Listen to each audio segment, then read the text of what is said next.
You know that moment when your entire world crumbles while you're doing something as mundane as laundry? Well, picture this. There I was, Susan Parker, being the perfect wife on a Wednesday evening, sorting through my husband's dirty clothes like the devoted domestic goddess I thought I was, when I found a crumpled receipt that made my marriage collapse faster than a house of cards in a tornado. Giovanni's Italian Bistro, $347.89, Tuesday, 7:30 p.m. Now, here's the beautiful irony. I discovered my husband's infidelity while literally cleaning up his messes. The receipt was wadded up in his khakis like discarded evidence, which perfectly described what Brad had apparently done with our 8-year marriage. $347.89 for dinner at the kind of restaurant where they pronounce bruschetta correctly and charge you a week's grocery budget for the privilege. The same restaurant where Brad once told me the prices were absolutely insane, and we should stick to places that don't require taking out a loan. But apparently, financial responsibility goes out the window when you're trying to impress Jennifer Jen Moore from his office's accounting department. Let me properly introduce myself. I'm Susan Parker, 34 years old, marketing coordinator by day, and apparently amateur detective by brutal necessity. I'm the kind of woman who color coordinates her closet, remembers everyone's birthday, and still clips coupons because every dollar saved is a dollar earned, as my late grandmother used to say. I have brown hair that I tell myself looks sun-kissed, but probably just needs professional intervention, and I'm 5'6" in my favorite sneakers. The same sneakers I wear to run errands while my husband apparently wines and dines his coworker on our joint dime. Brad Parker. Yes, we're that couple with matching surnames because I made every predictable choice possible, is a car sales manager with the confidence of someone who peaked in high school but never received the graduation notice. He's got a receding hairline that he hides with increasingly expensive hair products, polo shirts that wage daily battles against his expanding midsection, and the unshakable belief that his opinions about football strategy could revolutionize the NFL. We met 7 years ago at a mutual friend's barbecue, back when I thought available and compatible were the same thing. He knew the difference between brisket and ribs, laughed at my jokes without checking his phone, and didn't immediately ghost me after our first date. The bar was apparently buried so deep underground it needed archaeological equipment to find it. Our wedding was Pinterest perfect in the most aggressively mediocre way imaginable. Beige color scheme, predictable venue, chicken or fish dinner options, and a DJ whose idea of musical diversity was playing both Celebration and We Are Family. We honeymooned in Cancun, where Brad spent 3 days with food poisoning while I read romance novels by the pool and wondered if this was divine commentary on our future. Spoiler alert, the universe has an excellent sense of foreshadowing. For 8 years, I've been the gold standard of supportive wives. I laughed at his recycled jokes, pretended to understand his fantasy football obsession, and never complained when he left dirty dishes in the sink, like he was conducting advanced scientific research on bacterial ecosystems. I organized family gatherings, remembered his coworkers' names better than his assistant did, and basically became a one-woman cheerleading squad for his mediocre accomplishments. Meanwhile, I slowly disappeared into the beige wallpaper of suburban married life. My dreams downsized, my world shrunk, and my identity morphed from Susan Parker, marketing professional with opinions, to Brad's wife, the organized one who handles everything domestic. But back to that receipt, crumpled in his Wednesday laundry like a confession written in restaurant ink. $347.89. That's half of what I contribute to our joint savings account every month. You know, the account where I've been religiously depositing money for our future dream house, while Brad was apparently investing in someone else's romantic portfolio. I stood in our laundry room, holding this piece of paper like it might spontaneously combust, trying to process what I was seeing. Because Brad Parker, the man who once haggled with a Subway employee over whether extra pickles warranted an upcharge, had just spent more on one dinner than we typically allocate for entertainment in an entire month. The date on the receipt was Tuesday. The same Tuesday Brad came home at 10:15 p.m. claiming he'd grabbed something quick after staying late for inventory. But here's the thing about Giovanni's. They don't serve quick anything. And their atmosphere doesn't include fluorescent lighting and cash registers that ask if you want to make it a combo. Instead, Brad had arrived home that night smelling like expensive cologne layered over someone else's perfume, with breath that suggested wine pairings rather than drive-through convenience. I'd actually complimented him on his good mood, thinking work was going well. Turns out, work was going very well indeed, just not the kind that involved selling cars. As I stood there surrounded by dirty laundry and devastating evidence, puzzle pieces I'd been willfully ignoring for months suddenly snapped into focus with brutal clarity. The mysterious wardrobe upgrades, the gym membership he never used but somehow always needed to stop by after work, the phone that had evolved from casual communication device to classified government equipment, always face down and within arm's reach, the credit card charges I'd been too trusting to investigate, the florist payment that never resulted in flowers for me, the coffee shop receipts from parts of Austin I'd never visited, the sudden interest in client dinners that always seemed to happen when I had book club or family obligations. Jennifer Moore. I'd met her exactly once at Brad's company Christmas party, where she'd complimented my earrings and recommended a true crime podcast I'd never heard of. She was everything I wasn't, effortlessly confident, naturally funny, and apparently the type of woman who inspired married men to spend their mortgage payment on appetizers. The worst part? I'd genuinely liked her during our brief conversation.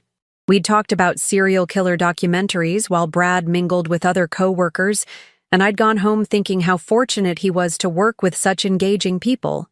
Little did I know I was bonding with my future replacement over our shared interest in people who destroyed lives for personal satisfaction. But here's where the story takes an interesting turn. Instead of immediately confronting Brad like any rational person would, instead of crying or screaming or demanding explanations, I did something completely unprecedented for Susan Parker, professional people-pleaser and lifetime president of the Let's Discuss This Calmly Club. I got strategic. Standing in that laundry room, holding evidence of my husband's betrayal while surrounded by his dirty clothes, I realized something liberating. I had approximately 22 hours before Brad's next inventory meeting, which, according to the pattern I was now recognizing, would be tomorrow, Thursday evening. 22 hours to plan something that would transform his romantic dinner into an educational experience about consequences, financial responsibility, and the dangers of underestimating organized women with access to joint credit accounts. I wasn't just going to catch him cheating.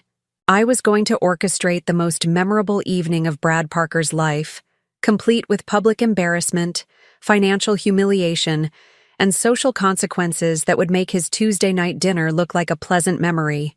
Susan Parker, perpetual doormat and professional conflict avoider, was about to become Susan Parker, director of karmic justice and executive producer of her husband's comeuppance. And tomorrow night's performance was going to be absolutely spectacular.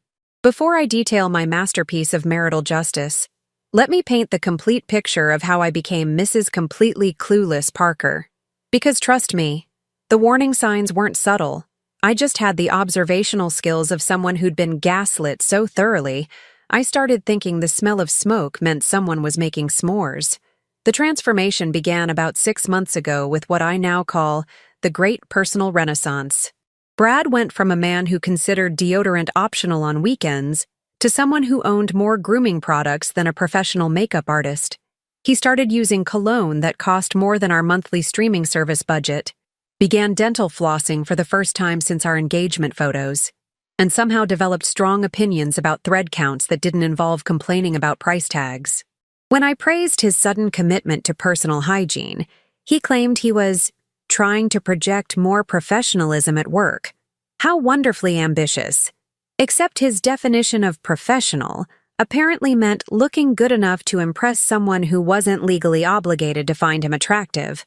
The wardrobe evolution should have triggered every alarm I didn't know I possessed. Brad transformed from exclusively shopping clearance racks to owning shirts that weren't permanently wrinkled. He discovered the revolutionary concept of pants that actually fit his body, learned to coordinate belts with shoes, and somehow acquired the kind of casual confidence that comes from knowing someone appreciates your efforts. I actually bragged to my book club friends about his metamorphosis. Brad's been taking such wonderful care of himself lately, I'd tell them over our monthly wine and literary pretensions. It's like he's rediscovered his self-worth. What he'd actually rediscovered was his ability to attract women who hadn't spent 8 years watching him leave dirty socks everywhere and explain why the Dallas Cowboys were definitely going all the way this year. The gym membership was another red flag I missed with Olympic-level obliviousness. Brad, who once got winded carrying groceries up a single flight of stairs, suddenly developed passionate commitment to cardiovascular health. He'd disappear for workouts at peculiar hours, consistently forgetting his gym bag, and somehow never improving his actual fitness level. But hey, I thought, good for him for prioritizing wellness. I was clearly just being paranoid from watching too many documentaries about lying spouses. Meanwhile, I was living my best suburban housewife fantasy with the dedication of someone auditioning for a lifestyle blog. I meal prepped every Sunday, maintained our social calendar with professional efficiency, and even started that herb garden on our back deck because cooking with fresh basil seemed sophisticated. I was essentially cosplaying as a domestic goddess, while my husband auditioned for the lead role in Married Men Behaving Badly Texas Edition. The phone behavior evolution was perhaps my most spectacular failure of pattern recognition. Brad's device went from being casually abandoned on counters like forgotten mail to becoming a permanent appendage that required constant monitoring. Suddenly, it lived face down, within arm's reach, accompanied by nervous laughter whenever notifications interrupted our conversations. When I mentioned his newfound phone protectiveness, he explained he was practicing being more present in our relationship. How romantically mindful. Except present meant physically occupying the same space while mentally coordinating his extracurricular romantic calendar. The creative dinner excuses started around month 3 of what I now recognize as Operation Replace Susan with someone more interesting. Brad's vocabulary expanded to include phrases like unexpected client meeting, late inventory session, and mandatory team dinner, all delivered with the acting prowess of a middle school theater student who'd forgotten his lines. He'd return home at increasingly late hours, claiming he'd grabbed something quick for sustenance, but somehow never smelling like fast food. Instead, he'd arrive carrying the aromatic evidence of expensive restaurants and unfamiliar perfume, wearing the satisfied expression of someone who'd enjoyed excellent wine and even better company. But did I question these obvious inconsistencies? Of course not. I was too busy being grateful that he was so committed to advancing his career. Meanwhile, the only thing advancing was his relationship with Jennifer Moore, funded by our joint checking account. I should have recognized catastrophic problems when Brad started conducting surveillance operations on his own wife. What time does book club usually end? Are you still planning to visit your sister this Saturday? What's your typical target schedule?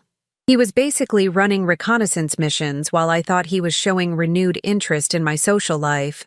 The most pathetic part?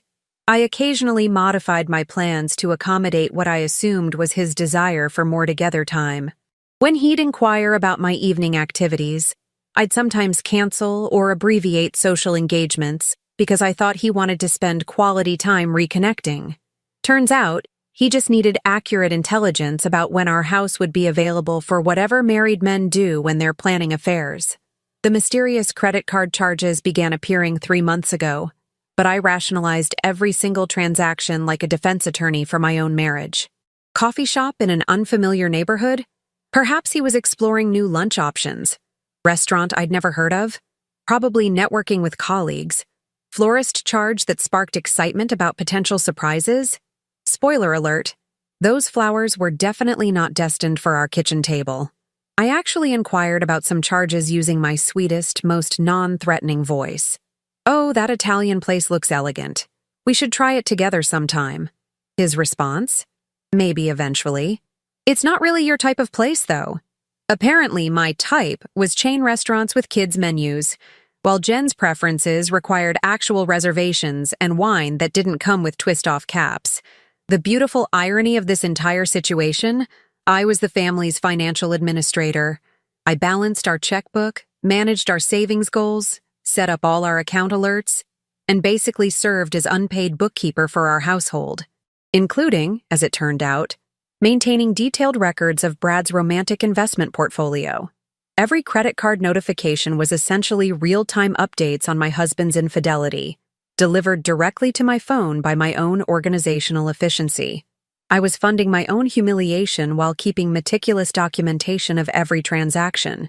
If Betrayal were a business model, I'd have been Employee of the Month for my dedication to accurate financial record-keeping.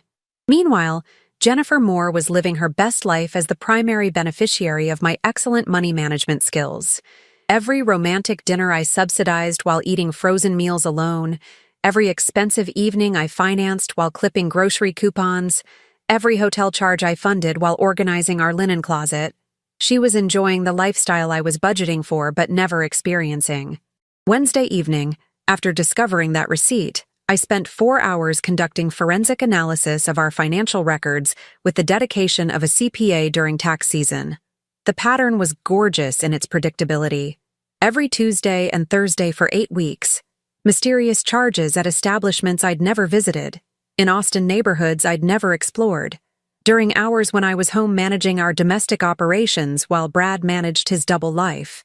Giovanni's receipt for $347.89 wasn't an isolated incident. It was the crescendo of a financial symphony of deception. There were dozens of supporting transactions. Upscale coffee shops, wine bars, that boutique hotel downtown that charges more per night than our monthly mortgage payment. Brad had essentially been conducting a comprehensive romantic campaign, using our shared resources while I stayed home optimizing our household budget and researching bulk purchasing strategies. But here's where Susan Parker, lifetime member of the Surely There's a Reasonable Explanation Club, decided to do something completely unprecedented. Instead of confronting him immediately like any sensible person would, instead of demanding explanations or scheduling couples counseling, I made a decision that surprised even me. I decided to get creative. And tomorrow evening, when Brad assumed he was heading to another romantic dinner funded by his wife's financial responsibility, he was going to discover that sometimes the best education comes from experiencing consequences in real time. That crumpled receipt wasn't just evidence of his betrayal. It was a roadmap to the most enlightening evening of Brad Parker's adult life. Thursday morning arrived with the kind of crystalline clarity that comes from finally seeing your life in high definition, instead of through the soft focus filter of willful ignorance. I woke up with a plan so perfectly orchestrated, it could have been composed by the universe's Department of Poetic Justice.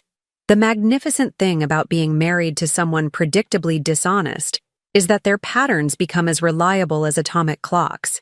Brad departed for work at 7:30 a.m. with his standard forehead kiss and familiar promise. Probably running late tonight. Big inventory session with the regional manager. I smiled sweetly and wished him a productive day while mentally scheduling his upcoming educational experience. Phase 1 required reconnaissance disguised as wifely concern. Around 10 a.m., I called Brad's office using my cheerfully supportive, checking on my hard-working husband voice to speak with Maria, his assistant. "Hi, Maria, it's Susan.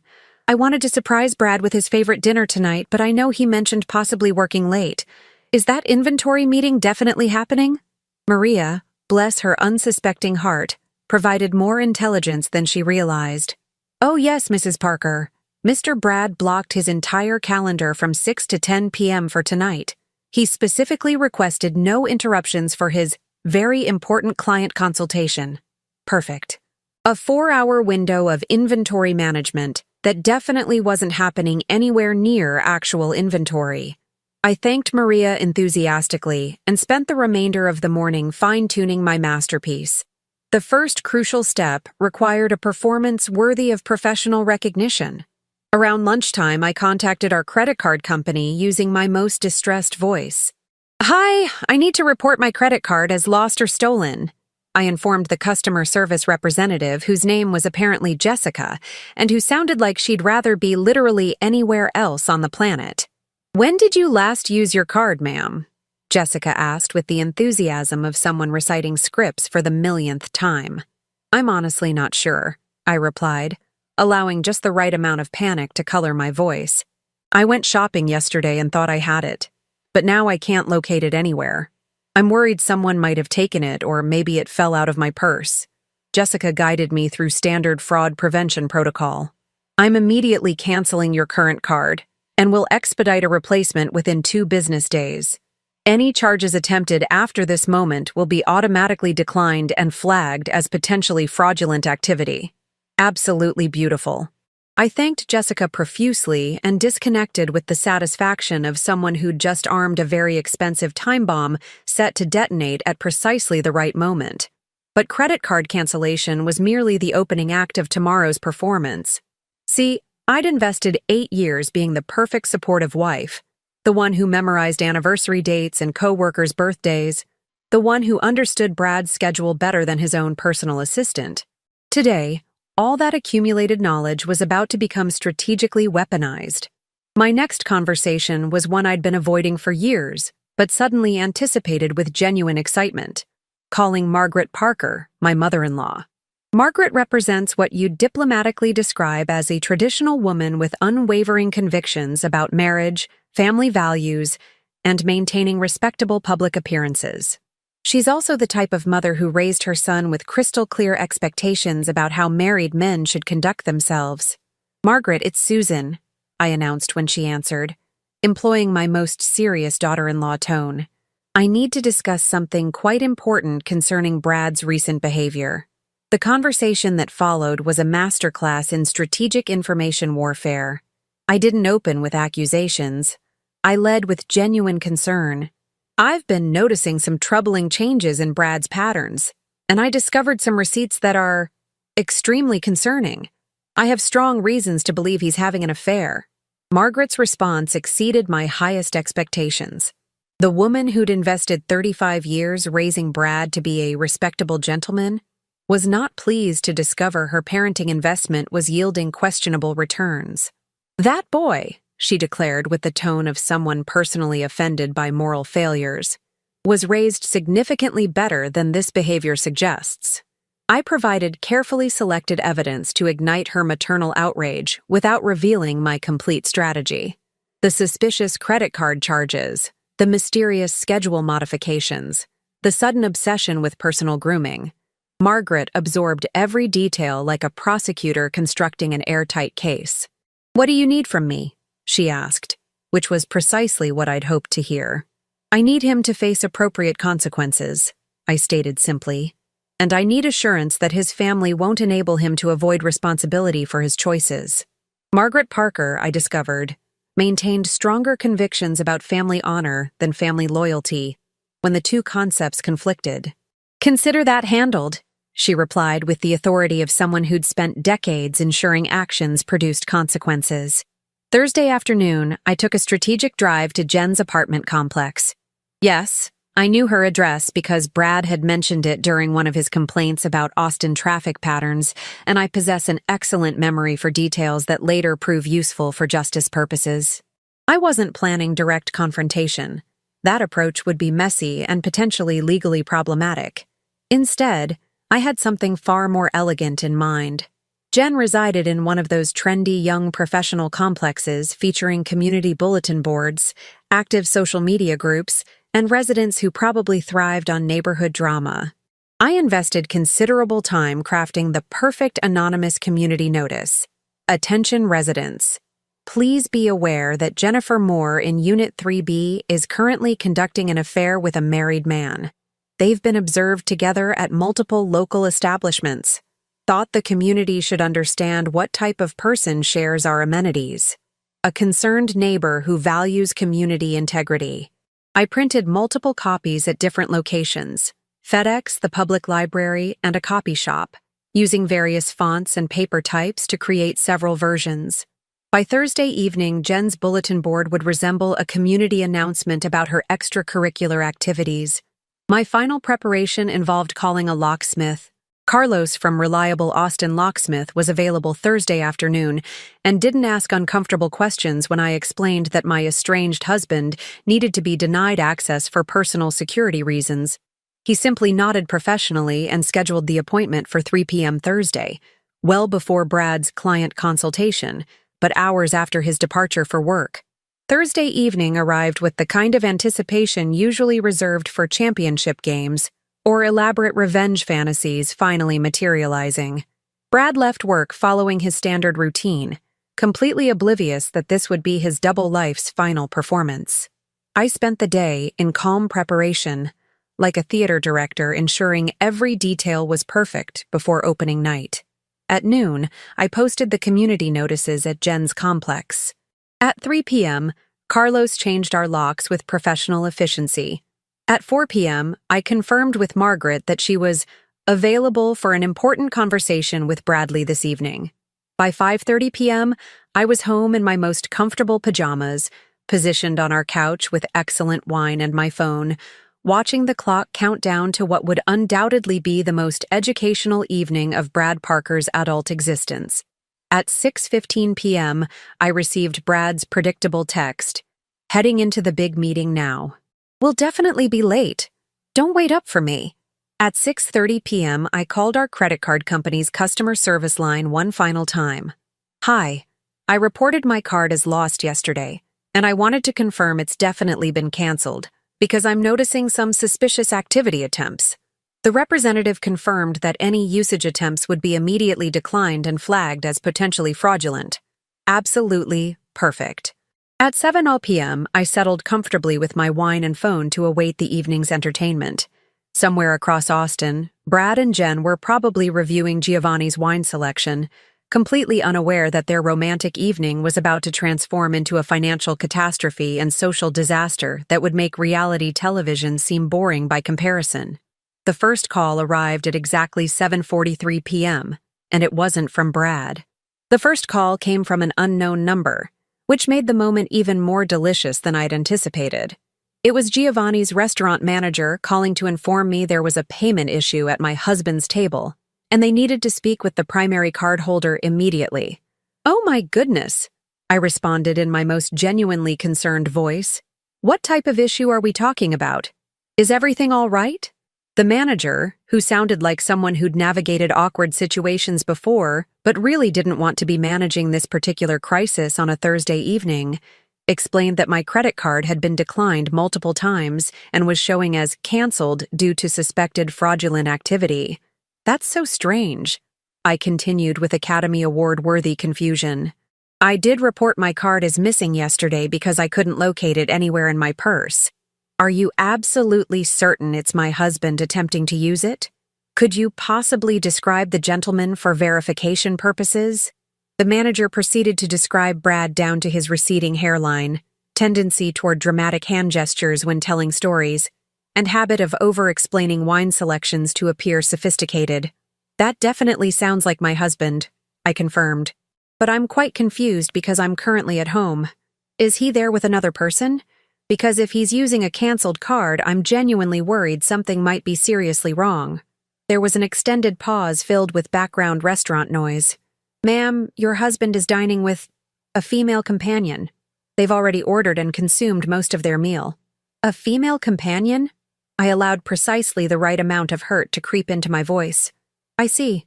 Well, as I mentioned, the card was canceled yesterday due to security concerns, so any charges would be automatically declined.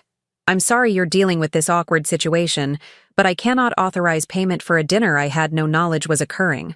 I could hear muffled conversation in the background, Brad's voice escalating toward panic, the manager attempting to maintain professional composure in an increasingly unprofessional situation, and what sounded like Jen asking repeatedly, "What's happening? Why is everyone looking at us? What should we do regarding the outstanding bill?" the manager inquired. "That's entirely between you and the individuals who ordered the meal," I replied sweetly. "I certainly hope they have alternative payment arrangements available. Best of luck resolving this situation." I disconnected and immediately activated a timer on my phone. I estimated exactly 3 minutes before Brad would be calling with his number. 2 minutes and 54 seconds later, my phone illuminated with Hubby, a contact name I'd been intending to update for months and was now profoundly grateful I'd procrastinated changing. "Susan, what the hell did you do?" Brad's voice was pure panic seasoned with public humiliation. I could hear restaurant ambiance in the background, and Jen asking frantically, "What's happening? People are taking pictures." "Oh, hi, sweetheart," I responded with the brightness of someone genuinely delighted to hear from him. "How's that crucial inventory meeting progressing? You sound like you're in a restaurant rather than reviewing stock reports." "Susan, this isn't remotely funny. Our credit card was declined, and the manager called you directly. Did you actually tell them I was here with another woman?" "Well, are you?" I asked with innocent curiosity. "Because I reported our card as missing yesterday after I couldn't locate it anywhere. Amusing coincidence, though. I actually discovered it this morning in my purse, right beside a fascinating receipt from Giovanni's for nearly $400. From Tuesday evening. The same Tuesday you claimed to be working late on inventory." The silence was absolutely magnificent. I could practically hear Brad's brain short-circuiting as he attempted to calculate how to explain his way out of this situation while standing in an expensive restaurant with his mistress and a declined credit card. "Look, I can explain everything," he began, which universally translates to, "I'm about to construct elaborate lies." "Oh, I'm confident you can explain," I interrupted cheerfully. "But first, you might want to resolve how you're paying for dinner. I understand Giovanni's maintains strict policies about unpaid bills, and I'm fairly certain your personal credit card is maxed out from all those other mysterious charges I've been documenting." That's when I heard Jen in the background, her voice carrying the mortification that comes from realizing your romantic evening has become dinner theater. "Brad, people are literally photographing this situation. This is absolutely humiliating." The sweet symphony of social consequences colliding with financial reality. Nothing quite like having your affair interrupted by basic restaurant economics and iPhone documentation. "Susan, please," Brad pleaded, his voice now carrying the desperate tone of someone watching their carefully constructed double life implode in real time. "Just call the credit card company and authorize this one charge. We can discuss everything when I get home tonight."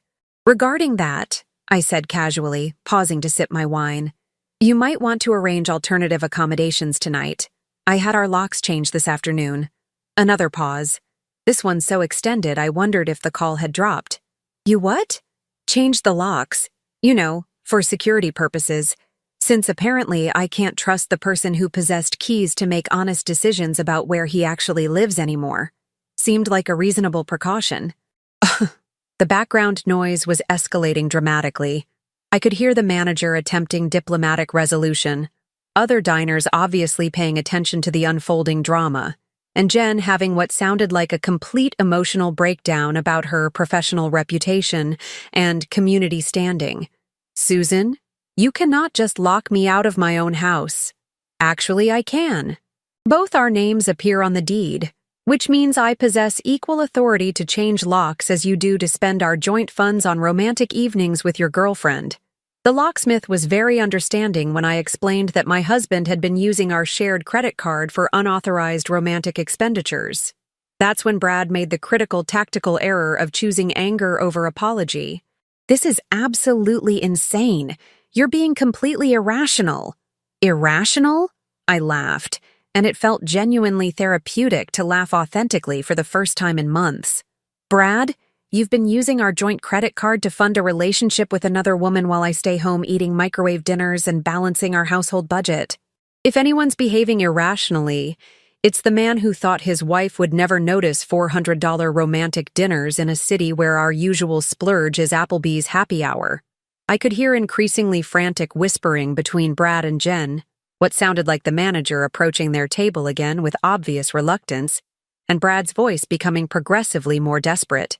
"Look, I'll figure out payment somehow, and then I'm coming home so we can resolve this like mature adults." "You're absolutely welcome to try," I said sweetly.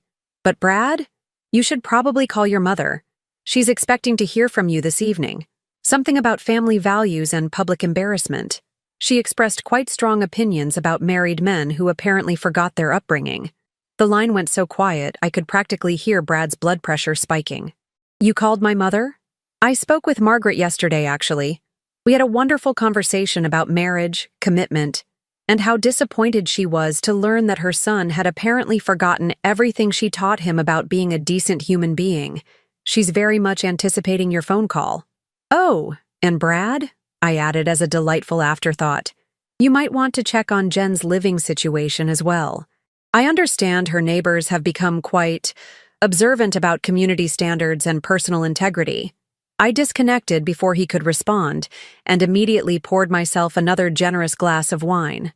Phase 1 was complete, and the results exceeded even my most optimistic expectations.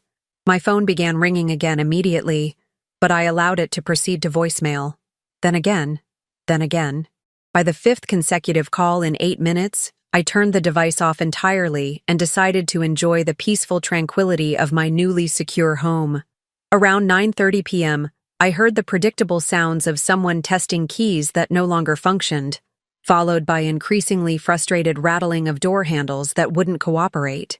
Then came knocking, which progressed to more insistent knocking, which eventually evolved into full pounding, accompanied by Brad calling my name with the kind of desperation usually reserved for natural disasters. I reactivated my phone and composed a single text message. Hotel expenses accumulate quickly when you've been spending our money on dinner dates. Your mother's contact information is in your phone if you need somewhere to stay. Or perhaps Jen has the available couch, assuming her neighbors haven't seen the community bulletin announcements yet. The pounding stopped immediately. 22 minutes later, I received a text from Margaret. Bradley is here. We're having an extensive conversation about consequences and responsibility. Thank you for informing me about what type of man I apparently raised. Perfect. Let him explain to his mother why he was sleeping in his childhood bedroom at 35 years old. Not because of youthful indiscretions, but because he'd systematically betrayed his wife's trust and depleted their joint accounts to fund an affair with his coworker. I slept better that night than I had in 8 months, in a bed that suddenly felt enormous and significantly less disappointing. The house maintained a peaceful quiet that felt therapeutic rather than lonely, and for the first time in years, I fell asleep without wondering what lies I'd need to pretend to believe the following day. But the beautiful thing about consequences is they don't conclude with one humiliating dinner. They tend to compound and multiply, like interest on debt that continues growing until someone finally pays attention to the balance. And Brad Parker's educational week was just beginning.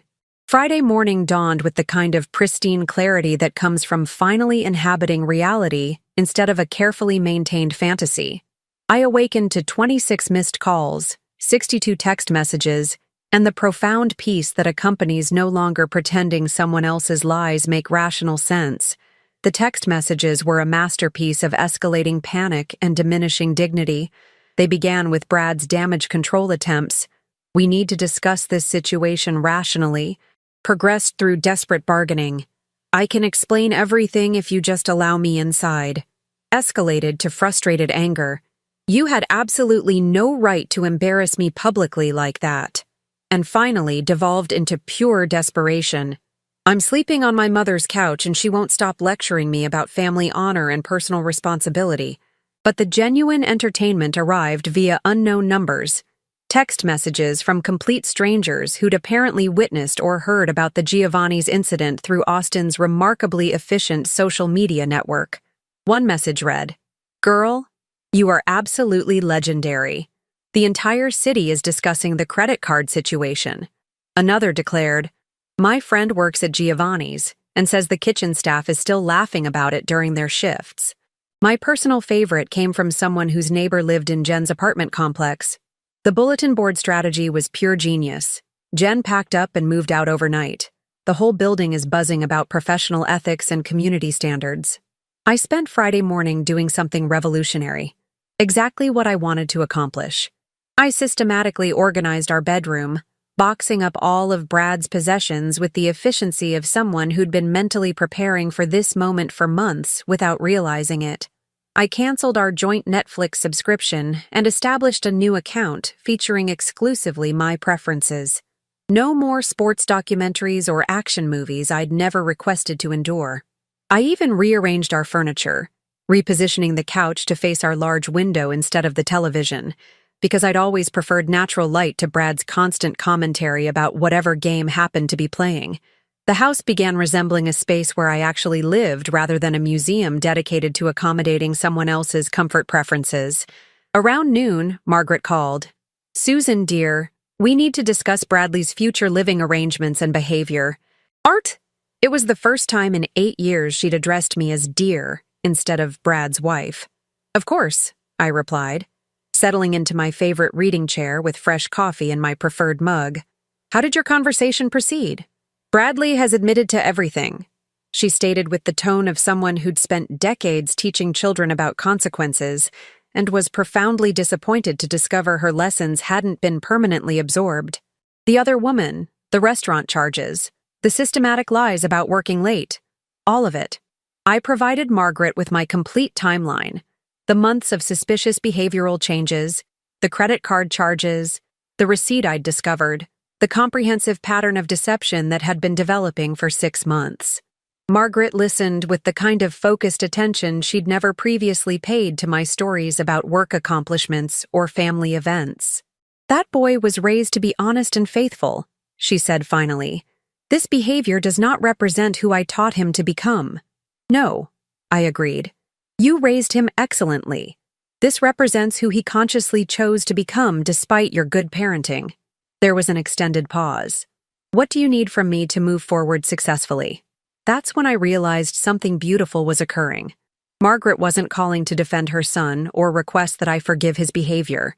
She was calling to determine how to help me handle the situation with dignity while ensuring Brad faced appropriate consequences for his choices.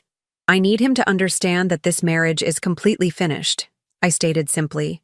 "And I need to initiate divorce proceedings without drama, manipulation attempts, or family interference." "Consider it handled," Margaret replied with the authority of someone who'd spent 35 years ensuring that actions produced consequences. "Bradley will behave appropriately throughout this process, or he'll discover himself without family support during these proceedings." 2 days later, Brad arrived with his mother and sister to collect his belongings. He appeared like someone who'd spent an extended weekend being lectured by every woman who'd ever held authority over him and finally understood that charm and manipulation don't work on people who'd witnessed his childhood tantrums. "Susan," he began, but Margaret interrupted with a look that could have stopped highway traffic. "Bradley will apologize sincerely," she announced firmly, "collect his possessions, and leave you in peace to begin your new life." Brad's apology represented everything I'd expected. A comprehensive masterclass in non-apologies featuring phrases like, "Mistakes were made," and "If my actions caused you to feel hurt." But I no longer required a quality apology. I needed him permanently gone, and Margaret was ensuring that occurred efficiently. "Your belongings are boxed and ready by the entrance," I informed him, gesturing toward the neat stack I'd prepared.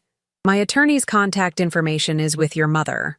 As they loaded boxes into Margaret's vehicle, Brad attempted one final manipulation. "You understand I love you, right? This situation with Jen, it was meaningless. It didn't represent anything important." "I understand completely," I replied with calm finality, feeling nothing except tired relief. "That's precisely the problem. I was important, and you traded me for something meaningless.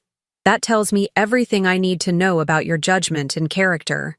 He departed without another word, and I watched from my front window as Margaret's car pulled away, carrying the physical remnants of my previous life.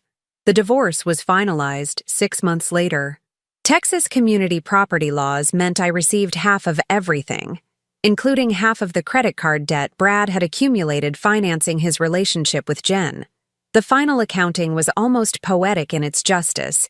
He'd spent nearly $9,000 over 6 months on hotels, restaurants, gifts, and romantic weekends, all funded by our joint accounts while I remained home managing our household budget and researching bulk purchasing strategies.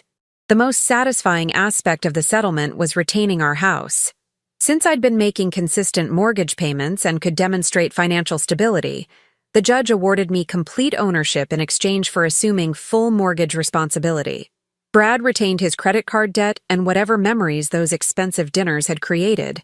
Jen, meanwhile, discovered that dating a recently divorced man with substantial financial obligations and a mother who actively despised her wasn't quite the romantic adventure she'd imagined during their affair. They separated approximately 2 months after the divorce was finalized, when Brad couldn't afford to maintain the lifestyle she'd become accustomed to during their restaurant tour of Austin.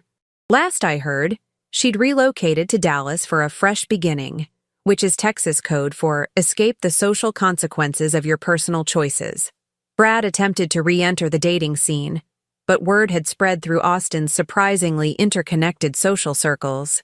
Apparently, women aren't enthusiastic about dating men who are notorious for financial infidelity and public restaurant humiliation. His dating profile probably should have included recently divorced due to credit card fraud and community embarrassment. Complicated mother relationships included at no additional charge. As for me, I'm thriving beyond my expectations. 6 months post-divorce, I received a promotion to marketing director. Apparently, when you're not investing all your emotional energy managing someone else's poor decisions, you have significantly more bandwidth for professional success. I enrolled in pottery classes because I'd always wanted to learn, but never had time when I was busy performing the role of perfect supportive wife. I even returned to Giovanni's on the 1-year anniversary of the incident. The manager recognized me immediately and sent complimentary champagne with a note. For the most memorable evening in our restaurant's history. You're welcome anytime, and we guarantee all payment systems are functioning perfectly. My house feels completely transformed now. The walls are painted colors that make me genuinely happy. The refrigerator contains food I actually want to consume, and there's not a single sports channel programmed into my cable subscription. I wake up every morning in a space that reflects my choices rather than compromises with someone else's preferences. Sometimes people ask whether I regret how I handled the situation, whether I wish I'd attempted counseling or offered Brad another opportunity.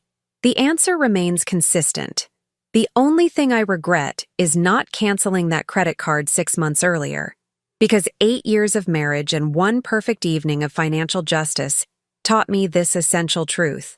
Sometimes the most loving thing you can do for yourself is stop trying to save someone who's actively choosing to betray your trust. And sometimes the most effective way to teach someone about consequences is to allow them to experience those consequences completely, even if they arrive in the middle of an expensive dinner with their girlfriend. In the end, I didn't just cancel a credit card. I canceled a subscription to a life that was slowly erasing my identity, one joint decision at a time. And unlike Brad's relationship with Jen, my cancellation came with absolutely no regrets and 0 interest in renewal options. Turns out the best revenge isn't simply living well. It's living authentically, with complete control over your own financial decisions and no one else's permission required to be happy. And that, my friends, is worth more than every expensive dinner in Austin combined. You know that moment when you catch your husband tenderly stroking another woman's face in a dimly lit Italian restaurant, and your first thought isn't heartbreak, but, wow, I'm paying for this dinner too. Yeah, welcome to my Tuesday. There I was, circling the parking lot of Marcello's, that overpriced Italian place where they charge $28 for pasta you could drunkenly make at 2 a.m. when I spotted it. My husband's Tesla. The one with the vanity plate that reads Top Guy because apparently humility died somewhere around his 3rd promotion. I should have kept driving, should have gone to Target, bought some throw pillows I didn't need, and pretended I never saw anything. But no, my therapist says I have self-destructive curiosity. I call it refusing to be the idiot who doesn't know she's the idiot. I'm Luna, by the way. 38 years old, marketing director at a tech startup, and apparently the star of a reality show I never auditioned for. 12 years married to Jasper Mitchell. That's 12 years of thinking I had a solid marriage, 2 beautiful kids, and a husband who worked late because he was dedicated to his career. Spoiler alert, he was dedicated all right, just not to anything I was part of. So I walked into Marcello's in my yoga pants, the ones with the coffee stain from Monday that I'd given up trying to remove, looking like every suburban mom who'd just done the school pickup run. My hair was in a messy bun that wasn't the cute kind, more like the I haven't looked in a mirror since 7 a.m. wall kind. And there he was, Jasper, 41, 6 feet tall, salt and pepper hair that he spent way too much money maintaining. wearing the Tom Ford suit I'd bought him for Christmas, sitting across from a blonde woman who looked like she shopped exclusively at Lululemon and pronounced croissant with a French accent at Starbucks. He was gazing at her like she'd just discovered the cure for male pattern baldness, his hand reaching across the table to gently stroke her cheek, the cheek stroking. That's what got me, because Jasper hadn't touched my face like that I couldn't even remember. When was the last time he'd looked at me like I was something precious instead of another item on his to-do list, sandwiched between pick up dry cleaning and remember to respond to work emails? I stood there, partially hidden behind a decorative olive tree, because Marcello's is nothing if not committed to their Italian garden aesthetic, and did what any modern woman would do. I pulled out my iPhone and started filming. Every touch, every smile, every intimate laugh. I was basically producing a low-budget episode of Dateline, except the only person who was going to die was my marriage. And then she turned her head slightly, and I saw her profile. My stomach dropped straight through the floor. Oakley freaking Peterson, the ex-fiancé, the one he'd been engaged to before me, the one he said he'd ended things with amicably 10 years ago because they wanted different things in life. The one whose name I hadn't heard in years because she was supposedly ancient history. A closed chapter. A footnote in the story of how Jasper and I met. Except, here's the thing about closed chapters. Sometimes somebody rips the book back open and sets fire to your entire library. I watched them for another 3 minutes. 3 minutes of him holding her hand. 3 minutes of her laughing at something he said. Probably the same jokes he used to tell me when we first started dating. 3 minutes of my life rearranging itself from solid marriage with minor issues to complete dumpster fire. Then I left. Didn't confront them. Didn't make a scene. Just walked out of that restaurant, got in my sensible Honda CR-V, because while Jasper drove a Tesla, I was apparently the practical one, and sat in the parking lot shaking. Not crying. Shaking. Because underneath the shock and the betrayal and the humiliation, there was something else brewing. Something that felt a lot like rage mixed with curiosity, mixed with that particular brand of determination you only get when someone treats you like you're too stupid to notice they're destroying your life. I drove home to our 4-bedroom colonial in the suburbs of Portland, Oregon, the house I'd fallen in love with 7 years ago, the one with the white picket fence that I'd literally painted myself one summer. Our kids were at my sister's house for a sleepover. Leo, age 10, and Ruby, age 7. Beautiful, oblivious children who thought their biggest problem was whether they'd get screen time before bed. I poured myself a glass of wine, the expensive kind that Jasper always said we should save for special occasions, which apparently meant never, and I sat at our kitchen island with my phone, and I started investigating. See, here's what 12 years of marriage teaches you. You know your husband's passwords, all of them. Because at some point in year 3, when you're building a life together and buying a house and having babies, you stop keeping secrets. You share phone codes and laptop passwords and email access because you're a team. Except when one team member is playing an entirely different game. I opened Jasper's laptop, the one he'd left on the kitchen counter that morning when he'd rushed out, late for an important early meeting. First stop, email. I searched for Oakley. 73 emails. 73 emails. Dating back 8 months. My hands were trembling as I clicked on the first one. It was from last September, subject line. Good to hear from you. Casual. Friendly. Hey, so crazy running into you at the conference in Seattle. We should grab coffee and catch up properly. The second email, a week later. Coffee was great. Forgot how easy it is to talk to you. By October, they were meeting for lunch. By November, dinner. By December, the emails got shorter and the time between them got longer. Because I realized with growing horror, they'd moved to texting. I grabbed Jasper's iPad, synced to his phone, thank you Apple ecosystem, and opened his messages. And there it was. Months and months of messages. Good morning texts, good night texts, inside jokes, photos, plans. And then, from 3 weeks ago, a message that made my blood run cold. Can't wait until we don't have to hide anymore. Just a few more months and everything will be different. Just a few more months. I looked around our kitchen. at the family photos on the walls, at the kids' artwork magnetically attached to the fridge, at the calendar with soccer practices and dental appointments, and my mother's birthday circled in red. I thought about the last 12 years, the pregnancy scares and the pregnancy joys, the late-night feedings and the first days of school, the fights about money and intimacy and whose turn it was to deal with Leo's homework meltdowns. The good times, too. The vacations, the anniversaries, the quiet Sunday mornings drinking coffee while the kids watched cartoons. All of it. Every single moment. Happening while my husband was planning his exit strategy. I kept digging. Turns out Jasper hadn't just been reconnecting with his ex. He'd been building a life with her. A secret life. Funded by, wait for it, my inheritance money. Last year, when my grandmother died and left me $250,000, Jasper had convinced me to invest it in his brilliant new business venture. A consulting firm, he said. Low risk, high reward. We'd be set for the kids' college funds, maybe even retire early. I'd trusted him, signed the papers, handed over the money. The consulting firm was real, technically. Mitchell and Peterson Solutions. I'd never questioned the Peterson part. Figured it was some business partner I'd never met. Turns out, I'd met her. 12 years ago, when Jasper had introduced me to all his friends at his 30th birthday party and casually mentioned, "Oh, and this is Oakley, an old friend." An old friend who was now co-owner of a company built with my money. I poured another glass of wine. Screw saving it for special occasions, this definitely qualified, and kept reading.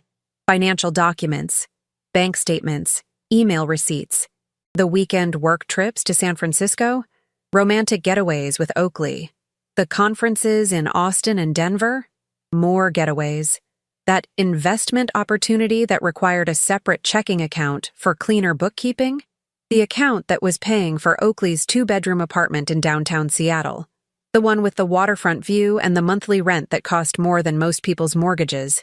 But wait, it gets better, or worse, depending on your perspective on complete and total betrayal. I found an email from 3 months ago, from Oakley to Jasper. Subject line, baby. I clicked it with my heart hammering so hard I could hear it in my ears. Just left Dr. Morrison's office, it's confirmed. We're having a baby. Due in March. I can't believe this is finally happening for us. I know the timing isn't perfect yet, but the rest of the email was full of exclamation points and talk about nursery colors and baby names and our fresh start. Oakley was pregnant, 5 months pregnant, if the March due date was accurate, and Jasper was planning to be a father. Again. With her. While still living with me and our children and pretending everything was normal.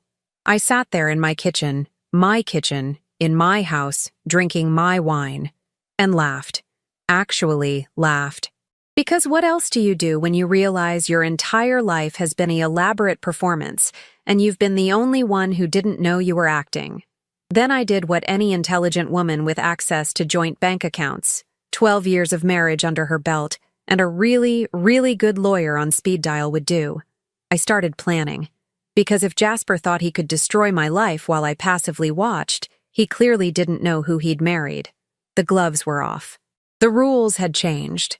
And I was about to show him exactly what happens when you underestimate a woman who's got nothing left to lose except her dignity. And honey, I was getting that back with interest. The next morning, I woke up with a wine headache and a mission. Jasper had texted me at midnight, because of course he had, saying he'd be working late again tonight and might just crash at the office. The office? Right. I'm sure Oakley's apartment had a very comfortable office. I responded with a thumbs-up emoji, because that's what good wives do, apparently. We give thumbs-up emojis to our lying husbands while we plot their downfall. I dropped the kids at school, Leo complaining about his math homework, Ruby chattering about her friend's new puppy, and drove straight to downtown Portland, to the law offices of Patricia Caldwell, the most aggressive divorce attorney in the state. I'd found her name in one of those top 10 lawyers who will destroy your ex articles online. She had a 5-star rating and reviews that said things like, "She got me everything plus his dignity," and "My ex-husband now lives in his mother's basement." Perfect.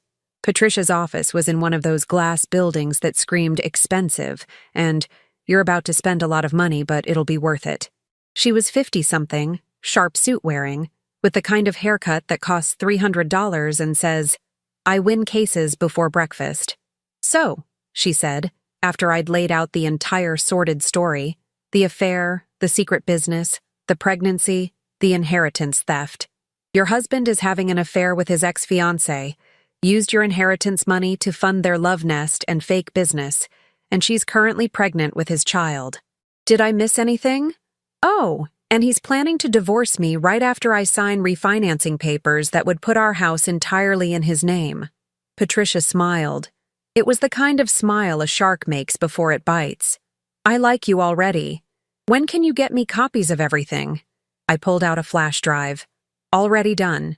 Emails, text messages, bank statements, business documents, photos, videos. 8 months of evidence. She plugged it into her computer and started scrolling. Her smile got wider.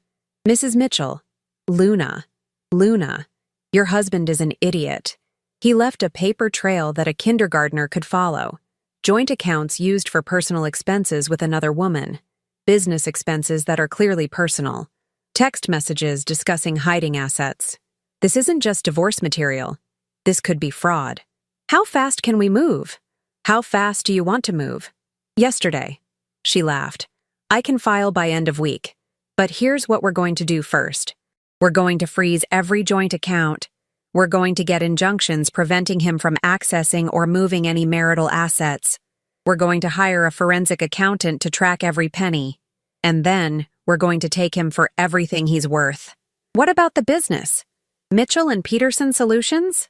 Patricia's eyes gleamed.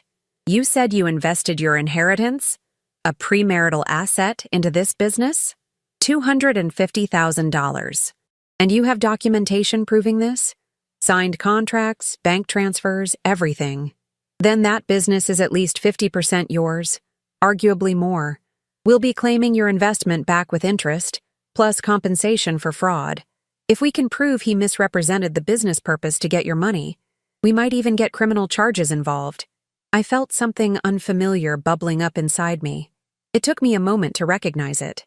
Hope, mixed with a healthy dose of vindictive satisfaction. "One more thing," I said. "Can we make sure his employer knows about the fraud? He works for Davidson and Associates. They're very particular about ethical conduct." Patricia's smile turned predatory.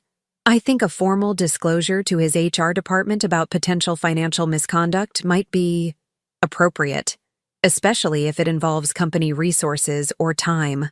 I left Patricia's office feeling lighter than I had in months, maybe years. Like I'd been carrying around a weight I didn't even know was there, and someone had finally cut it loose. But I wasn't done. Not even close. Next stop, Jasper's office. I still had keys to his building. He'd given them to me years ago in case of emergencies. Well, this qualified. I waited until lunch hour when I knew he'd be out. Probably with Oakley, eating overpriced salads and planning their future with my money. I walked into Davidson and Associates like I owned the place, smiled at the receptionist, and went straight to Jasper's office. His assistant, a 20-something named Presley, who always looked at me with pity during company parties, glanced up. "Oh, hi, Mrs. Mitchell. Jasper's at lunch." "I know. I'm just dropping something off." I held up a manila folder. "Confidential documents. I'll just leave them on his desk." She nodded and went back to her computer. Too easy. Inside Jasper's office, I took my time. I photographed everything. His calendar, full of meetings that coincided with Oakley's Instagram posts from various romantic locations. His desk drawer, containing receipts from jewelry stores I'd never received gifts from. His file cabinet, with documents from Mitchell and Peterson Solutions showing distributions of my money to pay for everything from Oakley's apartment to a BMW I'd never seen. Then I did something petty. I switched his desktop background from the professional mountain landscape to the photo I'd taken at Marcello's. Him and Oakley, his hand on her face, looking like a romance novel cover. I set it as his screensaver, too. Let's see him explain that to his coworkers. I was leaving when I ran into Curtis Davidson himself, the founding partner. Gray-haired, expensive suit, the kind of man who'd built his career on integrity and reputation. "Luna, good to see you. How are the kids?" "They're great, Mr. Davidson. Growing too fast." I paused, as if something just occurred to me. "Actually, I wanted to thank you for being so understanding about Jasper's situation." He blinked. "Situation? Oh." I put my hand over my mouth. "I'm sorry. I assumed he'd told you. About the business venture. Mitchell and Peterson Solutions? I just want you to know that whatever time he's taken away from Davidson and Associates, we really appreciate your flexibility." Curtis's face went carefully blank. "I'm not aware of any outside business ventures. Jasper would need approval from the partnership committee for anything like that." "Oh no, I'm so sorry. I shouldn't have said anything. Please forget I mentioned it." I gave him my best worried wife face. "I don't want to cause problems." "Of course not. Don't worry about it, Luna." But I could see the wheels turning. Curtis Davidson didn't get where he was by ignoring red flags. By tomorrow, Jasper would be in a conference room explaining why he'd been running a side business without disclosure, possibly using company time and resources. I drove home humming to myself. The kids would be home in a few hours. I needed to act normal, make dinner, help with homework, pretend everything was fine. That night, Jasper came home at 9. He looked exhausted. Guilty exhausted. Not work exhausted. There's a difference. "Hey, babe," he said, kissing the top of my head like he'd done 1,000 times before. Like he wasn't planning to abandon me and our children for his pregnant mistress. "Sorry I'm so late. Crazy day." "I'm sure," I said, not looking up from my laptop where I was pretending to answer work emails. "How was lunch?" He hesitated. Just a fraction of a second, but I caught it. "Fine. Just grab something at my desk. Sandwich from that deli on 3rd. Liar. I'd checked his credit card statement an hour ago. Lunch at Le Pigeon. $147. For 2. "That's nice," I said. "Hey, did you remember we have that thing with the mortgage company on Friday? The refinancing appointment?" His face lit up. "Yes. I've been meaning to talk to you about that. It's really going to help with our cash flow. Our cash flow. The audacity. I'm looking forward to it," I lied smoothly. "Really securing our future." He smiled and squeezed my shoulder. "That's my girl. Always thinking ahead." I waited until he went upstairs to shower. Then I texted Patricia. "Friday meeting is when he wants me to sign. How do we handle this?" Her response came back immediately. "Let him think you're going to sign. I'll have papers ready to serve him right after. Maximum impact. Friday. 3 days away. I could last 3 more days pretending to be the oblivious wife. 3 more days of smiling and nodding and acting like I didn't know my entire marriage was a fraud. Wednesday morning, Jasper got called into Curtis Davidson's office. He left the house pale and nervous. When he came home that night, he was sweating. "Everything okay?" I asked innocently. "Yeah, just work stuff. Partnership politics." Thursday, Patricia called. The forensic accountant found something interesting. "Your husband's been funneling money from Davidson and Associates client accounts into his personal business. Small amounts, covering them with creative bookkeeping. It's embezzlement, Luna. We're talking potential criminal charges." I sat down hard. "He's been stealing from his firm?" "Looks like it. We have enough evidence to go to the DA if you want, but I'd suggest using it as leverage in the divorce instead. Criminal charges could tie up assets in legal proceedings for years. Better to get what's yours now and let his firm deal with him separately." "What do I do?" "Come to my office tomorrow morning, before your mortgage appointment. We'll finalize everything. Then serve him immediately after he realizes you're not signing." Friday morning, I dropped the kids at school and told them I loved them extra tight. Leo squirmed away. 10-year-old boys don't like mom hugs in public. But Ruby hugged me back. "You okay, Mommy?" "I'm perfect, baby. See you tonight." I met Patricia at 9. By 10:30, I'd signed divorce papers, asset protection orders, and given her permission to contact both Davidson and Associates and the Oregon State Bar about Jasper's conduct. "One last thing," she said. "Where's the mortgage appointment?" "First National Bank, downtown branch, noon." She smiled. "Perfect. I'll have a process server meet you there. The moment he realizes you're not signing those refinancing papers, He'll be served with divorce papers instead. In front of the bank officer. In front of witnesses. Is that cruel? Honey, cruel is stealing your inheritance and getting another woman pregnant while you raise his children. This is just efficient. She was right. At 11:45, I walked into First National Bank. Jasper was already there, looking nervous but excited, probably mentally spending all the equity he thought he was about to steal. Ready to secure our future? He asked, smiling. I smiled back. Absolutely. Let's do this. The bank officer, a middle-aged woman named Sharon with sensible glasses and a nameplate that read, Senior Loan Specialist, smiled at us warmly as we sat down in her office. She had no idea she was about to witness the most spectacular implosion of a marriage her Friday had ever seen. Mr. and Mrs. Mitchell, wonderful to see you both. I have all your refinancing documents ready. This should be quick and painless. She slid a stack of papers across her desk. As we discussed, this will transfer the deed entirely into your name, Mr. Mitchell, which will simplify the tax situation and improve your refinancing terms. Jasper nodded eagerly, already reaching for a pen. Exactly what we need. Sharon turned to me. Mrs. Mitchell, I'll need your signature on pages 4, 7, 12, and 15. There are little sticky tabs marking each spot. I picked up the papers, looked at them, looked at Jasper, who was practically vibrating with anticipation. Actually, I said slowly, I have some questions. Jasper's smile tightened. Honey, we've been over this. It's just paperwork. Financial strategy, remember? Right. Financial strategy. I turned to Sharon. If I sign this, what exactly am I signing away? Sharon blinked, glancing between us. Well, you'd be removing your name from the deed. The house would be solely in your husband's name. But you'd still live there, of course. You're married. And if we got divorced? The room went very, very quiet. Luna, Jasper said, his voice strained.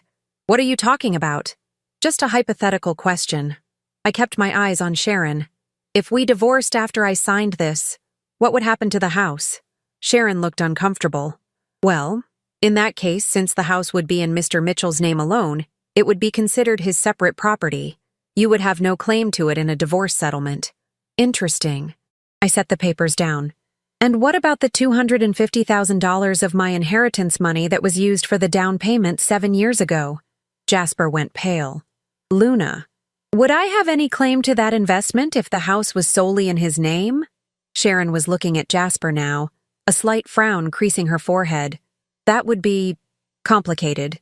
Premarital assets can sometimes be claimed, but if you sign over the deed now, you'd be essentially gifting your equity share to your husband. It would be very difficult to recover. That's what I thought. I stood up. I'm not signing. Luna. Jasper's voice had an edge now. Can we talk about this outside? No need. I picked up my purse. I'm not signing away my house, or my investment, or anything else. Your house? He stood up too, his face flushing red. I'm the one who's been making the mortgage payments while you work part-time. Part-time? I laughed. I work 45 hours a week, Jasper.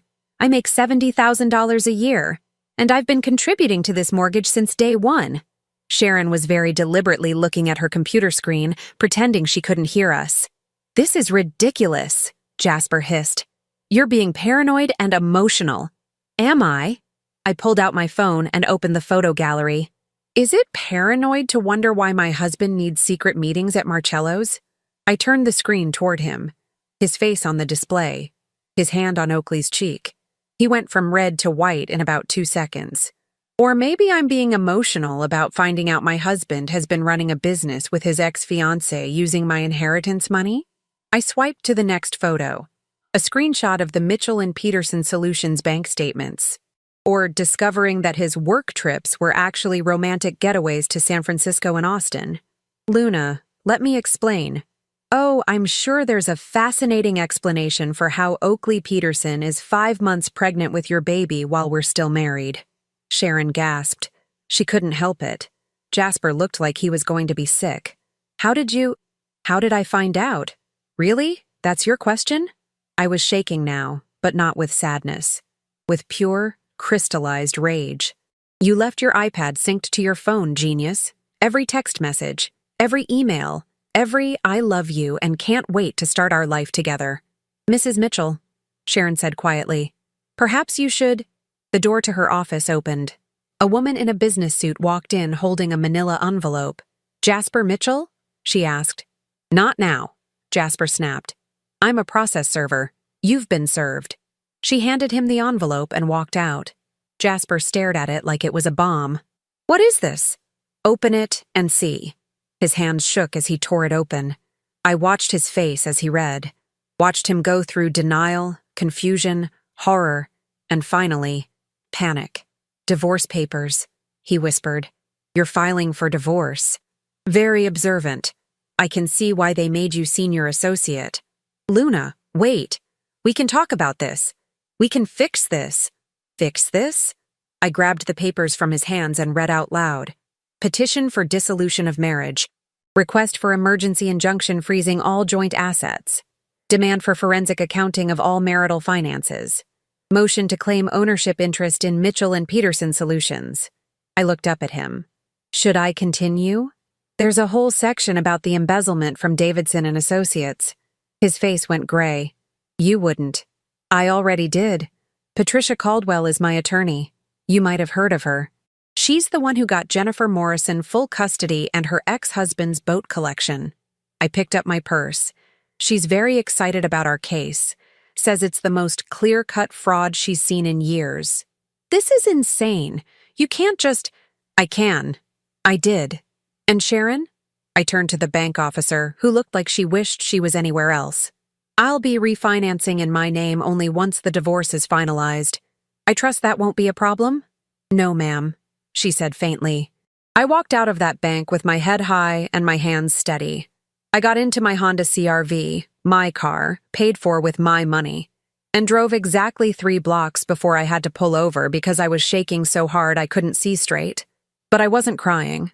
I was laughing. I called Patricia. It's done. How'd he take it?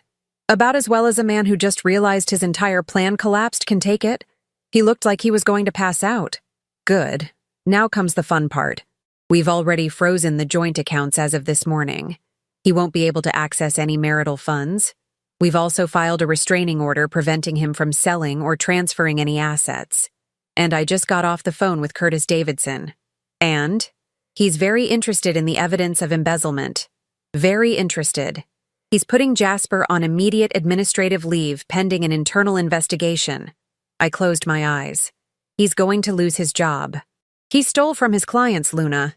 He deserves to lose his job, and his license, and quite possibly his freedom if the DA decides to prosecute. She was right. I knew she was right. But there was still a tiny part of me, the part that had loved him once, the part that had believed in our marriage, that felt something like grief. What happens next? Now we wait. He'll contact you. He'll beg. He'll promise things. Don't engage. Don't answer his calls. Let everything go through me. She paused. How are you feeling? Honestly, terrified, relieved, angry, victorious, all at once. That's normal. You just blew up your entire life. But you blew it up on your terms, which is better than letting him do it on his. I drove home. Our home. My home. The house I'd fallen in love with 7 years ago. The house where I'd brought my babies home from the hospital. The house where I'd built a life based on what I thought was a solid marriage. The house that was going to remain mine. I picked up Leo and Ruby from school. They chattered about their day, Leo's science project, Ruby's spelling test. Normal kid things. Beautiful, uncomplicated kid things. Where's Dad? Leo asked at dinner. He said he'd help me with my science project tonight. He has to work late, honey, but I can help you. You don't know about volcanoes. I know how to Google volcanoes, which is basically the same thing. Ruby giggled. Leo rolled his eyes but smiled. That night, after the kids were in bed, Jasper started calling. I let it go to voicemail. He called 17 times, left 12 voicemails, each one more desperate than the last. Luna, please, we need to talk. This is crazy. You're not thinking clearly. What about the kids? You're destroying our family. I made mistakes, but we can fix this. That witch lawyer is poisoning you against me. If you don't answer, I'm coming over. I texted him once. If you come to this house, I'll call the police. All communication goes through my attorney. Then I blocked his number. I poured myself a glass of wine, the expensive kind, because why the heck not, and sat on my couch in my house and thought about what came next. Jasper would fight. He'd get his own lawyer. He'd try to claim I was being unreasonable or emotional or vindictive. He'd probably try to use the kids as leverage. But I had evidence. Mountains of evidence.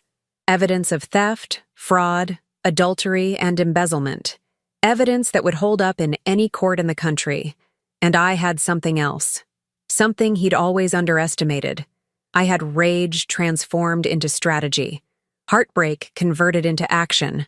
Betrayal alchemized into power. I had 12 years of playing the supportive wife while he built his career. 12 years of putting his needs first. 12 years of being invisible in my own marriage. And now I was the most visible person in his life. The one person standing between him and everything he wanted. My phone buzzed. A text from an unknown number. This is Oakley. We need to talk. I stared at it for a long moment. Then I forwarded it to Patricia with a note. The mistress wants to chat. Thoughts? Her response came back instantly. Block her. Let her stew. She's panicking because her meal ticket just disappeared. I blocked the number. Another text came through. Different number. Luna, please. I'm pregnant. I need Jasper. You're being selfish. I laughed out loud. Selfish. I was being selfish. The woman who stole my husband and my money was calling me selfish. I blocked that number too. Then I did something I hadn't done in 12 years. I called my college roommate Tegan, the one I'd drifted away from because Jasper always said she was too much drama. Luna, oh my gosh, it's been forever. Hey Tegan, are you free tomorrow? I need to tell you the most insane story of your life, and I need someone to drink wine with me who won't judge. Are you kidding? I'm free right now. Come over. Bring wine. Bring the story. Let's do this.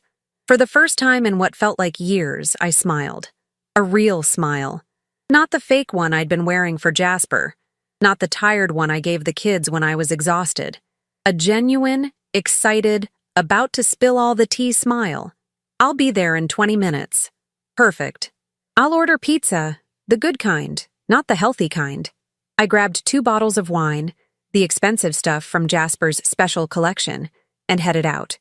Because if there's one thing I'd learned this week, it's that revenge is a dish best served with good wine, great friends, and absolutely zero guilt about dismantling the life of the man who tried to dismantle yours. The gloves were off, the papers were filed, the accounts were frozen. And me? I was just getting started. Tegan's apartment was exactly what I needed. Messy, lived in, full of plants that were somehow thriving despite apparent neglect, and absolutely judgment-free. She opened the door in sweatpants and a college t-shirt, took one look at my face, and pulled me into a hug. Okay, wine first, story second, or story first, wine during. Wine during, definitely wine during. 2 hours later, I'd told her everything. Every sordid detail. The restaurant, the emails, the pregnancy, the stolen inheritance, the embezzlement, the divorce papers served in front of the bank officer. Tegan sat there with her mouth open, occasionally refilling our glasses. I need you to understand something, she said finally.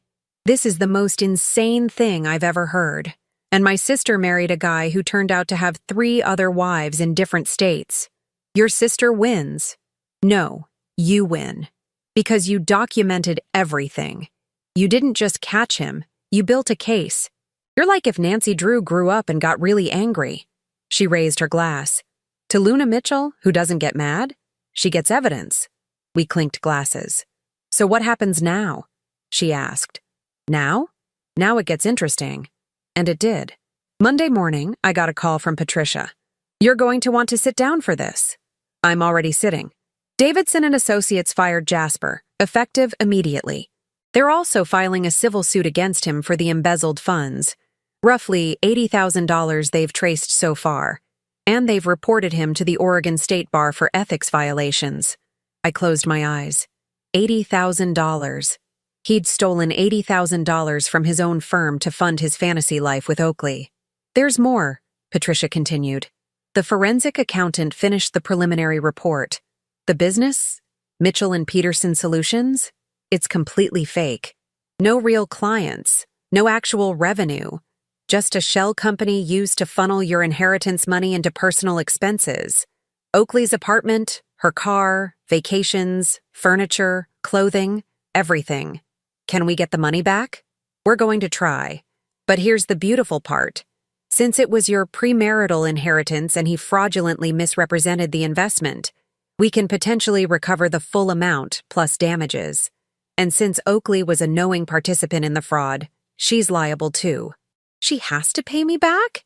If she has any assets, yes. We're going after both of them. I thought about Oakley in her waterfront apartment with her designer yoga pants and her BMW. The apartment and car that I'd unknowingly paid for. Go after everything, I said. Already on it. Oh, and one more thing. Jasper's trying to fight the asset freeze. His lawyer filed a motion claiming you're being vindictive and preventing him from accessing funds he needs to live. He has a job. Oh, wait. No, he doesn't. Patricia laughed. Exactly what I told the judge. Motion denied. The freeze stands until the divorce is finalized. That afternoon, I got an email from Curtis Davidson himself. Luna, I wanted to reach out personally to apologize. I had no idea Jasper was engaged in this kind of conduct. The firm takes ethics violations extremely seriously, and we're committed to making sure you're compensated for any losses that occurred due to his actions.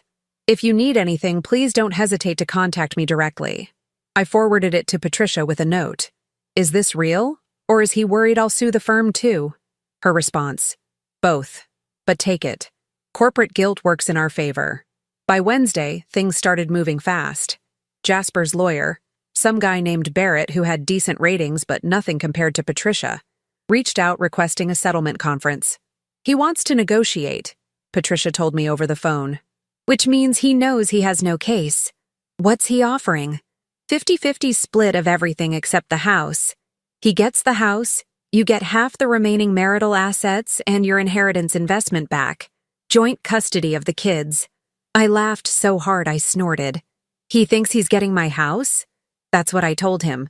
Exact words were, my client would rather set fire to the house than let your client have it. Made him very uncomfortable. What do I actually want? The house. Full custody with his visitation contingent on him maintaining steady employment and housing. Your inheritance back in full with interest. Half of his remaining retirement accounts and savings. His portion of equity in the house. Alimony for 3 years while you stabilize post-divorce. And full child support based on his previous income, not his current unemployed status. Can we get all that? Honey, we can get more than that. But let's start here and see him squirm. Thursday brought the gift I didn't know I needed. An email from Oakley's lawyer. She was suing Jasper for breach of promise. Apparently, Jasper had promised to marry her as soon as the divorce was finalized. Had promised to support her and the baby. Had promised that the business would provide for their future. Now that she realized the business was fake, he was unemployed, and his assets were frozen, she wanted compensation. She was going after him for fraud, emotional distress, and palimony. She's suing him, I told Tegan over the phone, cackling. The mistress is suing the cheater. That's the most beautiful thing I've ever heard. It gets better. She's claiming he defrauded her too. That he told her the money for the business was his money, not stolen from his wife. Is that true? Who knows? Who cares? They're eating each other alive and I'm just sitting here watching. Friday, exactly 1 week after I'd served Jasper the divorce papers, I got a text from an unknown number. This is Jasper. I know you blocked me. Please, we need to talk. I've lost everything. My job, my reputation. Oakley won't speak to me. I'm living in my brother's basement. Please give me another chance. Think about the kids. I stared at that message for a long time. Think about the kids. The kids he was willing to abandon for his pregnant mistress. The kids whose college fund he'd stolen to pay for romantic getaways. The kids he barely saw because he was too busy building a fantasy life with another woman. I forwarded the message to Patricia. Can I respond? I asked. What do you want to say? The truth. Then say it. But keep it brief and don't engage in a conversation. I typed carefully. You didn't lose everything, Jasper. You threw it away. There's a difference. You made choices. Every single day for 8 months, you made choices. You chose to lie. You chose to steal. You chose to betray everyone who trusted you. These aren't consequences I'm imposing on you. These are consequences you earned. And as for the kids, I think about them every single day, which is why I'm making sure they grow up knowing that actions have consequences and that integrity matters, something you apparently never learned. I hit send before I could second-guess myself. His response came back in seconds. You're a cold, heartless woman. I gave you everything.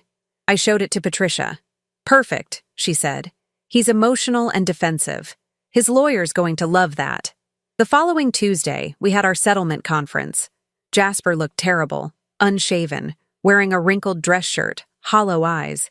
He'd lost weight. He looked like a man who'd watched his entire life collapse in slow motion. Good.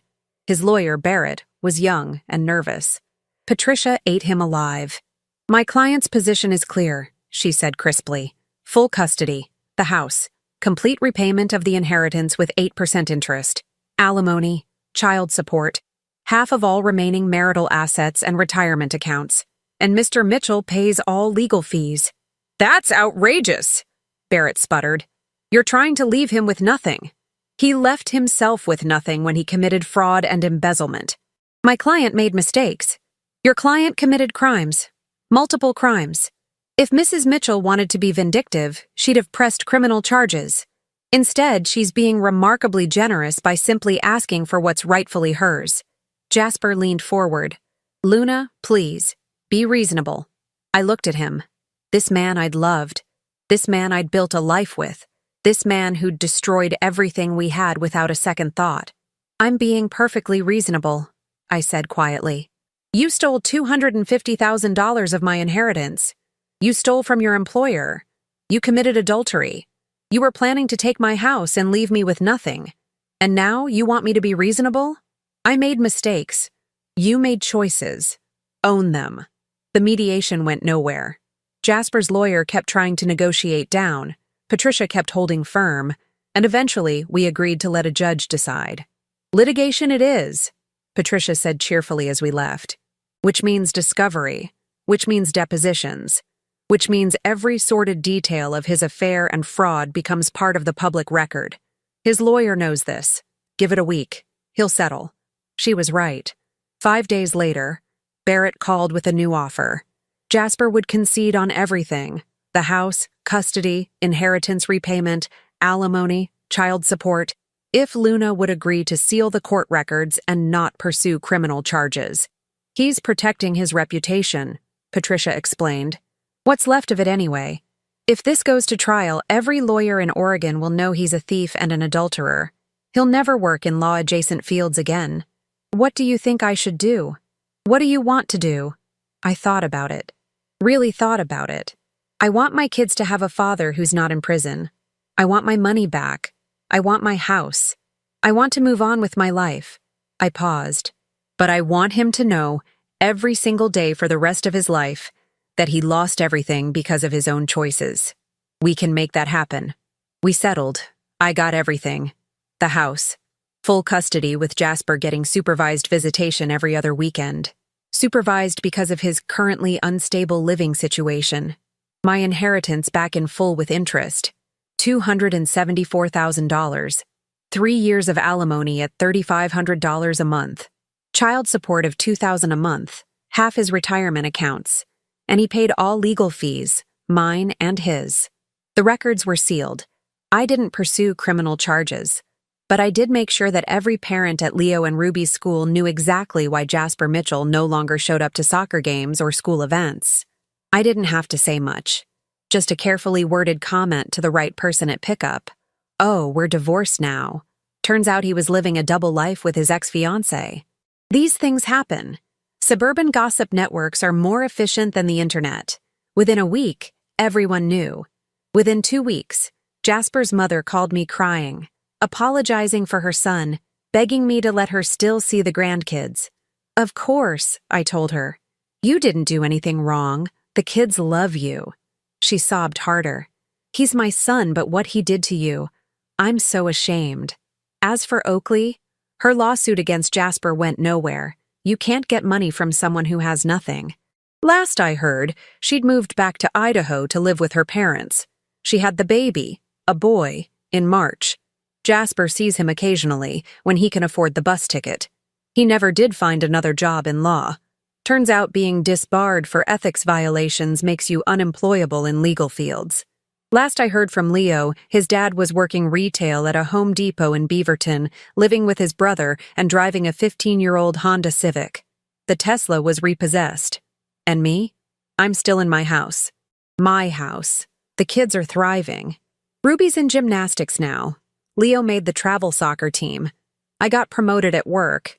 Turns out I'm a lot more productive when I'm not being emotionally drained by a lying husband. I repainted the bedroom. Got rid of all Jasper's stuff. Redecorated with things I actually liked instead of the neutral colors he'd always insisted on. I even went on a date. Nothing serious, but it was nice to have someone look at me like I was interesting instead of invisible. The house feels lighter somehow. Happier. Like it knows it's free too. So here's what nobody tells you about watching your life implode and then rebuilding it from scratch. It's exhausting and exhilarating in equal measure. 6 months after the divorce was finalized, I was sitting in my backyard. The one I'd almost lost. The one that was now completely, legally, irrevocably mine. Watching Leo and Ruby chase each other around with water guns. It was a Saturday in August. One of those perfect Portland summer days where the sun actually shows up and the temperature hits 75 degrees and everyone acts like it's a national holiday. Tegan was there too, sprawled in a lawn chair with a glass of lemonade, watching the kids with amusement. "You know what's wild?" she said. 6 months ago, you were married to a man who was systematically destroying your life. And now look at you. New haircut, new promotion, actually smiling. The haircut was necessary. I needed to stop looking like a suburban mom who'd given up. You never gave up. You just redirected your energy from keeping a marriage alive to burning it down. I laughed. She wasn't wrong.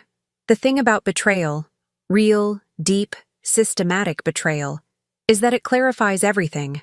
When Jasper was stealing my inheritance and building a secret life with his ex-fiancée, I'd been busy being the perfect wife, the supportive partner, the understanding spouse who didn't complain when he worked late or took weekend trips or seemed distant and distracted.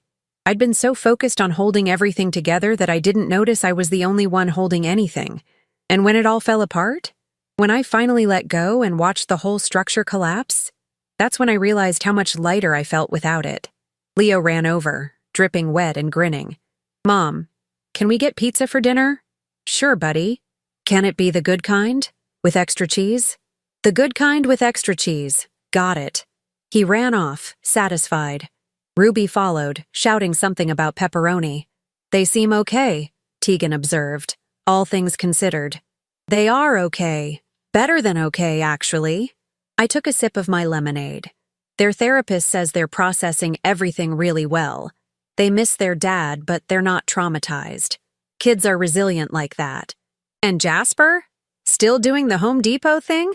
Last I heard, Leo mentioned he got promoted to department supervisor, which is something, I guess.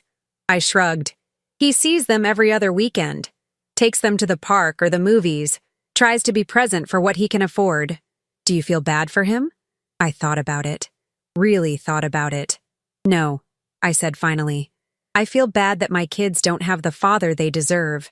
I feel bad that they had to learn at ages 7 and 10 that people you love can lie to you. But Jasper himself?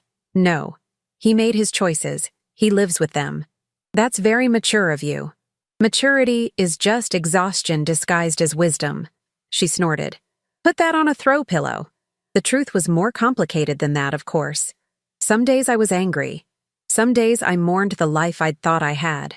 Some days I looked at old photos, back when we were young and in love, and I genuinely believed we'd grow old together, and felt something that wasn't quite sadness but wasn't quite relief either. Mostly, though, I felt free.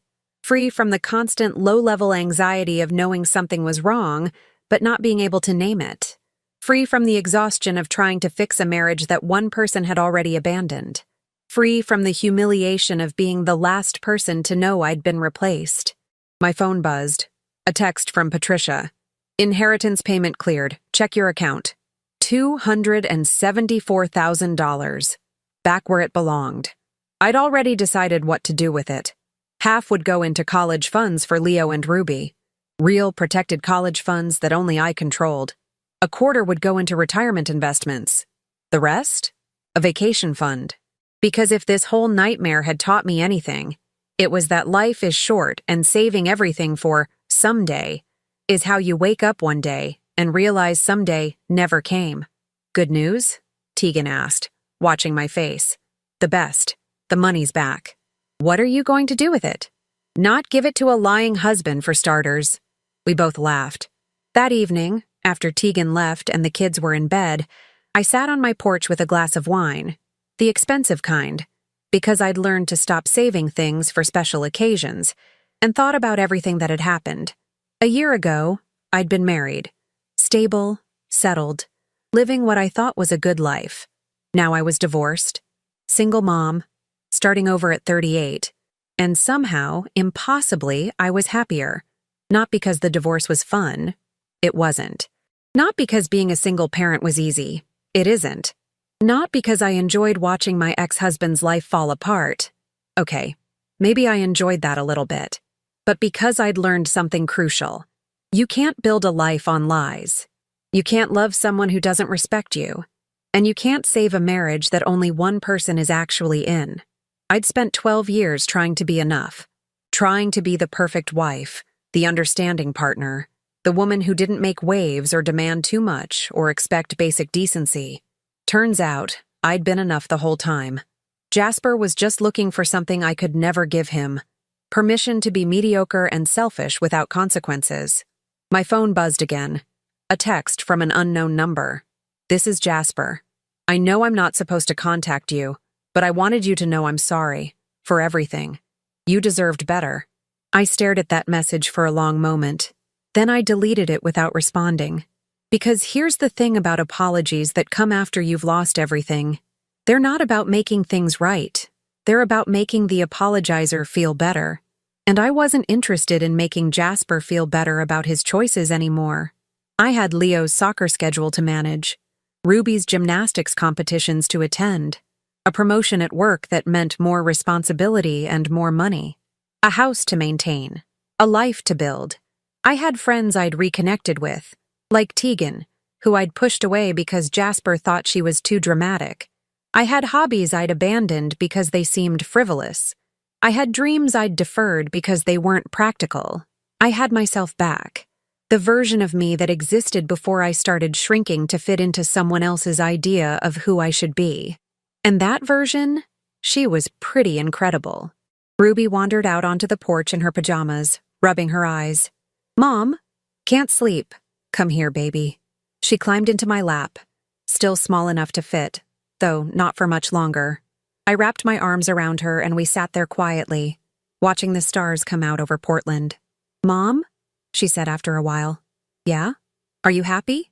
Such a simple question, such a complicated answer. Yeah, baby, I am. Good, me too. And there it was, the only validation I needed. Not revenge, though that had been satisfying. Not money, though getting my inheritance back was crucial. Not even justice, though watching Jasper face consequences had been necessary. Just this, my daughter in my arms, my son sleeping safely upstairs, my house around us, my life, messy and imperfect and complicated and entirely, completely mine. Let's get you back to bed, I said, standing up with Ruby still in my arms. Can you tell me a story? What kind of story? A happy one. I smiled. I know just the one. Once upon a time, there was a woman who thought she'd lost everything. But it turned out, she'd just lost the things that were weighing her down. Is it a true story? The truest kind. I tucked Ruby back into bed, kissed her forehead, and closed the door softly behind me. Then I went back downstairs to my house, poured myself another glass of expensive wine, and made a mental note to book that vacation to the Amalfi Coast I'd been dreaming about for years. Because if there's one thing I learned from having my entire life destroyed and rebuilt, it's this: don't wait for permission to be happy. Don't save your good wine for special occasions. Don't shrink yourself to fit into someone else's story. And never, ever underestimate a woman who's learned that the opposite of love isn't hate, it's indifference. Jasper could have his retail job and his brother's basement and his regrets. I had everything that mattered. And that, as they say in those feel-good movies I used to watch while Jasper was out with his mistress, was enough.